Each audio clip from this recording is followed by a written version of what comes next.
যে 6টি বিষয়ের জিম্মাদার হলে নবীজি সাল্লাল্লাহু আলাইহি ওয়াসাল্লাম তার জান্নাতের জিম্মাদার হবে, সেই 6টি জিনিস কি? রাসূল সাল্লাল্লাহু আলাইহি ওয়াসাল্লাম বলেন, তোমরা 6টি বিষয়ের জামিনদার হয়ে যাও, আমি তোমাদের জান্নাতের জিম্মাদার হয়ে যাব। 1, সদা সত্য কথা বলবে। 2, আমার আমানত সময়মতো পরিশোধ করবে। 3, দৃষ্টি হেফাজত রাখবে। 4, স্বীয় লজ্জাস্থান হেফাজত করবে। জি। 5, হ্যাঁ, হাত দ্বারা কাউকে কষ্ট দেবে না। হাত দ্বারা কাউকে কষ্ট দিবে না। 6,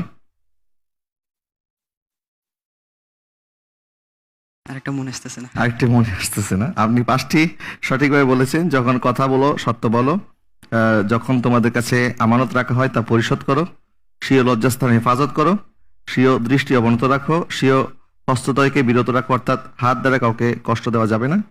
আর সর্বশেষ যেটা আপনি বলতে পারেন সেটি হচ্ছে যখন প্রতিশ্রুতি দেবে তা পূর্ণ করো। নবীজি সাল্লাল্লাহু আলাইহি ওয়াসাল্লাম ইরশাদ করেছেন, তোমরা এই 6টি বিষয়ের জামিনদার হয়ে যাও, আমি তোমাদের জান্নাতের জামিনদার হয়ে যাব। আমাদের সময় তো বিচারক আল্লামা ডক্টর কে মাহবুব রহমান হুজুর আমাদের প্রতিযোগী খুব কাছাকাছি গিয়েছে, একটি বলতে পারেনি, তাকে 5-এ কত নম্বর দেওয়া যায়? একটি বলতে পারে নাই, জি এই জন্য 4 নম্বর পাবে। জি, আপনাকে 4 নম্বর দেওয়া হচ্ছে। আলহামদুলিল্লাহ।